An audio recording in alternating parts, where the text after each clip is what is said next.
Mission Control, we have a belligerent dumb here that won't cooperate.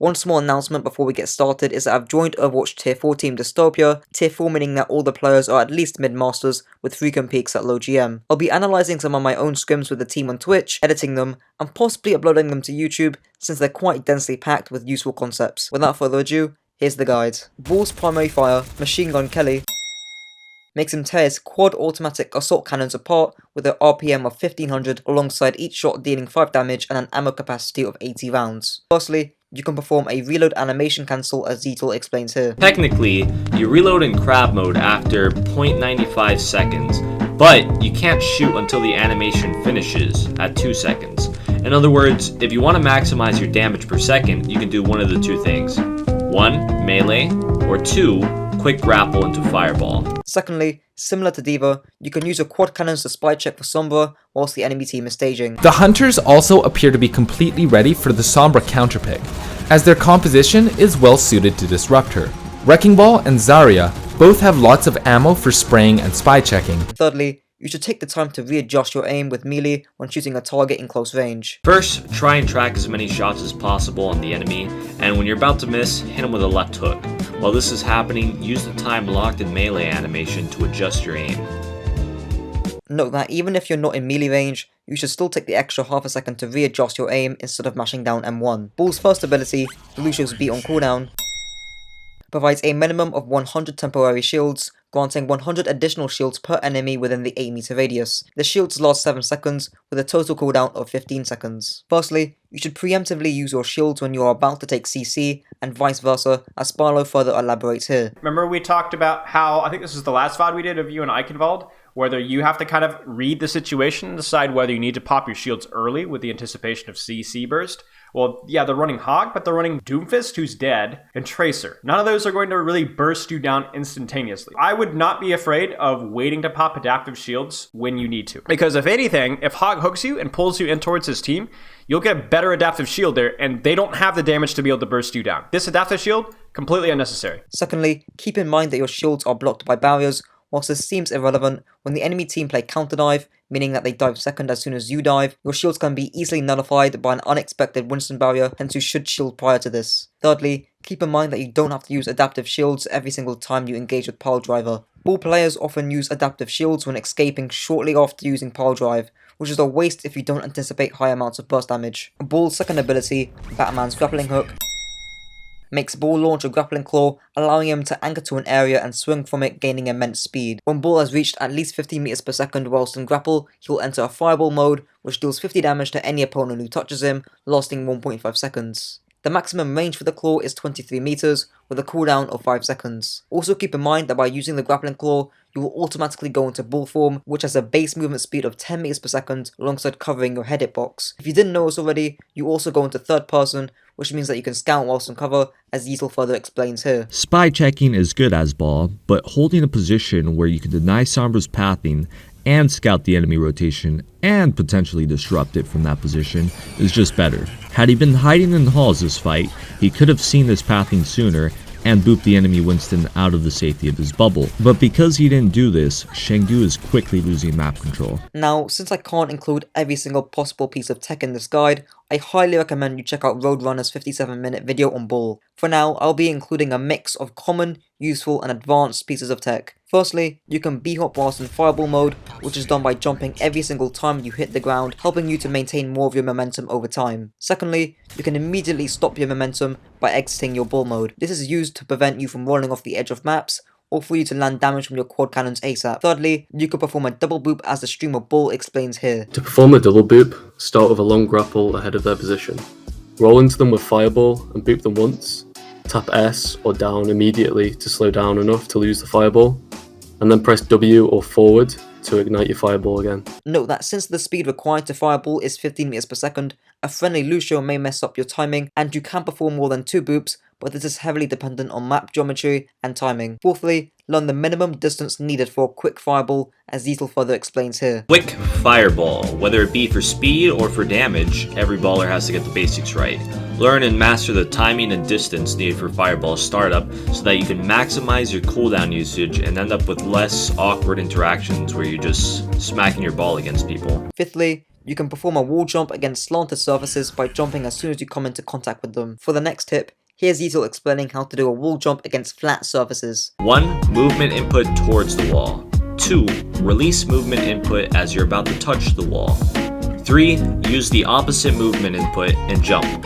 If you practice this enough, you can pull it off fairly consistently on walls you're familiar with. For the 7th piece of tech, you can perform a Toronto kick. This is done by firstly rolling back, then jumping, then grappling above you to then gain enough height for a piledriver. You can also do all 3 of these steps at the same time to make it quicker. For the 8th piece of tech, you can also perform something similar to the Toronto kick, which some may call the pullback, but I call it the London leg. This is done by grappling into the wall with high speed, then flinging in the opposite direction as soon as you come into contact with the wall, then followed up with the piledriver. This is used in case you have an enemy between you and the wall, and you stall to pull off a high amount of burst damage up to 150. For the 9th piece of tech, here's Ball again explaining how to do a 180-degree rebound. The 180 rebound tech is used to boop enemies without giving them a chance to react to your change in direction. It can be either used to boop them off the map or to boop them into your ultimate like so. To do this, step 1 is to grapple anywhere as long as it's not super high, unless you might start swinging. You want to be on the ground the entire time. Step 2 is to press W or forward into the wall. From here, there are 2 ways to do step 3. The first way is just before you hit the wall, you let go of W, then the moment you hit the wall, you need to 180 turn and press W again. Once you're moving again, you can detach the grapple just before you get fireball. The second way is just to press S or backwards when you hit the wall without the camera turn. This is good for people with low sensitivities or who play on console. Once again, detach when you're just about to fireball or else you'll spring right back. One of my favourite things to do is bait enemy Lucios or balls near the edge and just hold down my Piledriver button. That means I can't get booped off the moment they boop me. Then immediately I'll 180 rebound them off a nearby wall and hit them with the Uno reverse card. Know that you can rebound at any degree under 180 in case an enemy is not directly behind you. For the last piece of tech, here's Roadrunner going over the various nuances with a drop boop. Literally just grapple, hit them before you hit the ground, and then afterwards you hit them again, and it's just easy.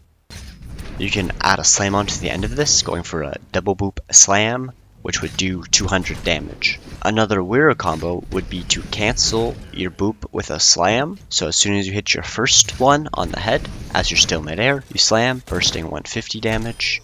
After a drop boop, you can add on another reset, just how you would a double boop, which would then be kind of a triple boop. You hit them twice with the drop boop and then the reset 3rd time. To initiate a drop boop, you don't have to be super high up. You can get enough height to start it off of a wall jump. So you can wall jump, drop boop. You can add a slam onto the end of this, still, for 200 damage. Ball's third ability, the Slammy Boy, makes Ball slam into the ground, dealing up to 100 damage in an 8-meter radius, launching the enemy in a locked vertical stance for exactly half a second. As usual, starting off with tech. Firstly, you can perform a recovery piledriver by using piledriver in the direction you want to carry your momentum. This is used to gain the extra few meters of distance to get back onto high ground, or to quickly flick off a high ground and piledrive an enemy. Secondly, you can perform a slam skip by holding down your piledriver whilst jumping over a slight variation in height. Thirdly, knowing when to not use piledriver can be the difference between life and death, as Yeezel describes here. When playing against this comp, very rarely should Ball engage with Piledrivers out in the open, because it just makes him an easy hack and sleep. To prove my point, NYXL's Sombra had enough time to de-stealth and then land the hack because of how long he was in the air. With no cover to hide behind, this leads to his inevitable death. Ameng's entry death is the main reason this fight is lost. The proper way to engage against this would have been to set up deeper and then fireball through the back line. Other than that, there's not much to piledriver other than comboing it with tech related to your Grappling Claw. Ball's ultimate, Area 51, makes Ball deploy a set of long-lasting proximity mines which deal 130 damage per mine, lasting 20 seconds. Also note that each mine has 50 HP. In terms of broad usage, here's Roadrunner going through the 3 main uses. The best, and maybe even the only 3 ways to use Minefield, would be to split the team, the tanks from the supports, split them apart, Minefield slamming the backline so that they die, or just minefielding on a point so that they have to fight in the mines to stay contested. As with any ultimate, it needs to be perfectly timed, as Sparlow further explains here. Perfectly timed. Good mines too. It doesn't need to get kills to be good. They're trying to go in and find value with this mine engage. They've committed to this fight. You go for like a boop play. You don't quite get it good enough. You preemptively adaptive shield, which is good because the Kree Hog, which is good. You mine, which is good. And then you get out of town. You've done your job. Like, there's somebody on point right now. That person is by themselves. They're so split right now, your team can follow up on all of this. Your Genji can follow up on all of this. As with any other offensive ultimate, such as Dragon Blade, you want to use it at engagement. This is because cooldowns are used, which means attention is shown elsewhere from your minefield, therefore increasing the chance of it getting value. Moving on to the penultimate section of this guide, diving, dueling, and disrupting. Here's Barlow explaining this breakdown of Ball's playstyle. It's dive, duel, disrupt. You kind of break down the disrupt into like point pressure, boop, okay? Is it this? Is it this? Is it this? And obviously that's going to change depending on the status of your cooldowns as well. Like, you're less likely to be able to dive or duel if you're down your adaptive shields, right? In addition, a lot of your dives were mistimed. This was a consistent theme. And actually your boop pressure was mistimed as well. So whether it was Genji and Spawn, whether it was you diving onto their Sigma instead of their Ana before they even push through, whether it was you rolling through them before they are even through the choke, you're usually too early. Like, you want to be like, the fight is started now and you displace their positioning. The enemy tanks have committed to the fight, then you dive their Ana.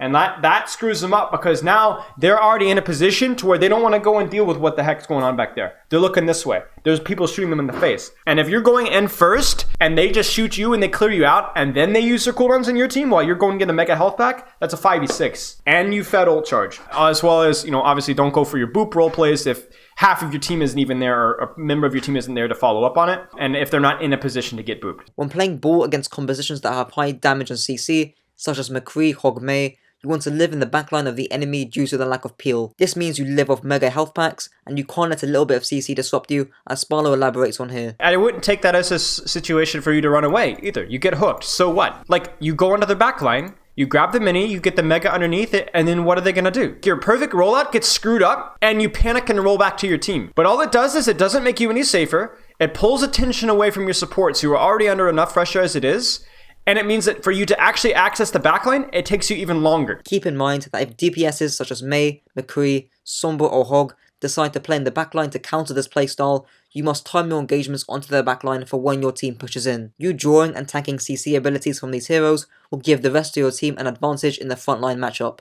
Lastly, moving on to frontline tank synergies as usual. Bull Ryan. This is dedicated towards distraction and a more passive playstyle, as your Ryan acknowledges that he will be alone on the front line. You can both go aggressive for when you dive in, as this will direct attention and focus elsewhere. However, in a straight up frontline versus frontline matchup, you will lose. Bull Orisa. This tank duo has the highest amount of individual sustainability in the game, alongside synergies such as Pull Slam or Pull Mines, which you have to capitalize on. The crowd control from either character can also deny a dive from a Winston, however your backline supports may be left unattended. Bull Zarya. This is arguably a better version than Winston Zarya, as it's often easier to get your Zarya charged when diving in aggressively. However, your Zarya should be playing passive, applying objective pressure, farming energy when you engage, and should play well within cover to bait the enemy team to overextend, just like the Hunters did once against the NYXL. Bull Sigma. This duel is essentially the upgraded version of Sigma Winston. Your knockback pairs well with Sigma, as he can easily punish anyone out of position, and since you'll be tanking most of the stuns, your Sigma can more easily get away with his Flux. You also have decent ult synergy with Minefield Flux. Bull Diva. As you have no shielding but high mobility, both tanks will be playing off angles or committing to a hard engage. This means a lack of point pressure, posturing, consistent cleave damage, and Diva may struggle to peel for our glass cannon type supports. However, this comp is sometimes preferred to the typical Winston Diva dive, as you can punish greedy picks, as Sparlow further explains on here. Hammond Diva dive would be better at punishing greedy compositions. Remember we had the Hanzo Widow on a Zen. I would like Hammond a lot better there, because Hammond is better into snipers, because, well, especially in maps with open spaces, so that he could path quickly, and he can get onto your greedy backline like immediately. Bunker comps and really greedy sniper high damage compositions, Hammond's better, because he is able to take less damage in the staging than Winston is, and he punishes a lot harder than Winston does. Bull Winston. This is the most aggressive dive due to Bull's Piledriver burst alongside Winston's jump back melee burst. However, there is nothing to stop you from taking damage, and if the enemy team have many stuns alongside the ability to kite away from you on a wide map such as Junkertown, you will most likely feed. Bull Hog. This comp relies off individual sustainability and playing spread apart, hence why Brawl comps will struggle to find value when playing up against Ball Hog. Couple this with decent high ground and low ground control, with plenty of stuns and car control, which adds to the disruption. However, isolating a single target will be this main comp's weakness, alongside a great lack of peel for any backline supports and or ranged DPS if they're not being pocketed. Well, that's it for the guide. If you enjoyed, don't forget to like, subscribe and comment, and if this video also helped to raise your IQ, be sure to share it with your friends to also raise theirs. The link to my Discord is down below in case you want to join. Until next time. Big boy with that big broom, big boy how I come through, big boy with that brand new